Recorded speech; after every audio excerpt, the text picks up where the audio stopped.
Okay, I've been asked previously on how to improve your push-ups. Obviously, at the end of the day, practice is the biggest growth you can see. But there are other areas that you can work on to improve your push-ups, depending on what type of push-ups you're doing. As an example, for police foundations, those elbows are going to be fairly tight to the body, so you're going to be utilizing a lot of your triceps. So I want to give you a few different ways that you can help improve your push-ups. Again, there are multiple different ways, so by all means take these, build on, add on. The biggest thing is whether you have equipment available as well. That's obviously going to dictate how you improve, because things like chest press or bench press can help improve your push-ups, right? Strong chest, strong triceps. But one of the things that I like to do with anybody who's trying to improve push-ups is do what is called a negative push-up. Again, you can do negatives if you have, and I'm pointing at my bench right now. If you have a bench, you can do a chest press or bench press. Doing a negative will put that onus on the muscles of an added load, right? While keeping it safe to gradually grow and improve. I forget the percentage that they say you can do over your normal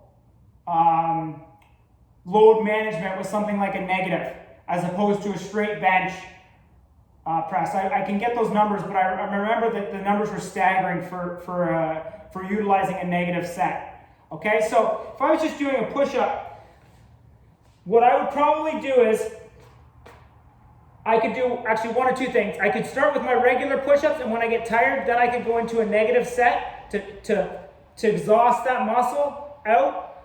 Or I could just utilize on odd days the negative set. What that is on your push-ups, you're going to get in that proper push-up position, hands underneath your shoulders. Hand placement is important too. Get that hand spread out. All right, you're going to push through the full hand, not just your palm. Push through that full hand. So I get my fingers spread out wide, hands underneath my shoulders, get in that proper plank position, pull my elbows in a bit, get tight, core tight, shoulder blades back. So a negative is where you're going to go slow down. So I try and do a count of 10. So 1, 2, 3, 4, 5, 6, 7, 8, 9, 10. And I get on my knees, I get back up. 1, 2, 3, 4, 5, 6, 7, 8, 9, 10 on my knees, so I can get back up easily. And that's what you're doing. 1, 2, 3, 4, 5, 6, 7, 8, 9, 10. Back up. Another way you can do it is time under tension. Okay, so time under tension is a great way to grow muscular strength. And again, just a body weight exercise, but you're doing it under tension. So negatives, obviously you're under tension for a longer period of time as well. What you can do to your negatives is add on stops. So I'm going to go down to my top zone. I'm going to stay here for a little bit. My hands are wide enough here.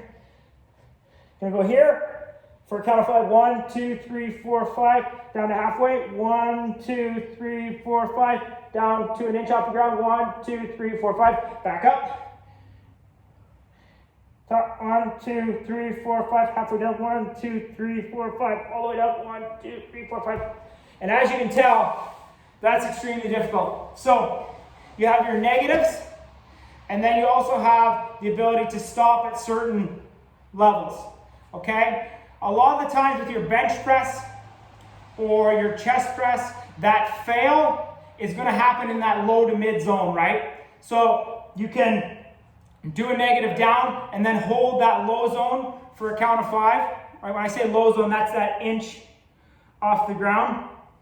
Because most people, when they get to a push-up, if they can get it to 90, halfway up, they're going to be able to drive it all the way up. Okay, it's when that lever extends, obviously that ability to drive yourself up through becomes much easier. It's when that lever is compressed at a lower distance that it's going to be a lot tougher for you to push. So a lot of times when that failure, if it's a bench press, if it's a chest press, if it's a push-up, it's going to happen in that low, what I call low to mid zone, right? All the way down to 90. So if you want to hold in that zone too for a set period of time, a count of 5, and then go back up, that's doable as well. Obviously beneficial. Other types of exercises you can do to increase your push-ups, if you have the ability to do it, pull downs. Again, you can do it in a negative as well. So do your regular and then go to a negative set. Jump up, get up tight, down, slow, slow, slow, slow, slow, slow, slow, slow, slow, slow, slow, slow, slow. Feet down, jump up, down, slow, slow, slow, slow. You can hold in certain zones. And then even your dips. Okay, you can do dips on a chair, stair, box, whatever you have available. So those are some areas where you can improve. Other ways you can do it too is change the elevation. So I wasn't going to use my chair, I was going to use my bench, but I don't have it available. So I go and I get my regular routine, core tight, shoulder blades back, hands into my shoulders, hands, fingers split out wide, pushing through my full hand. Okay, so I go and I rep and I get tired. Once I get tired, I can elevate to a higher push-up, same idea. This is going to be tough because I'm going to hit my head. Okay, so I would say use a bench or a box or whatever, but get up to a higher elevation, which is going to be easier for you to push up and rep out as many as you can after you've already done your regular push-ups on the ground.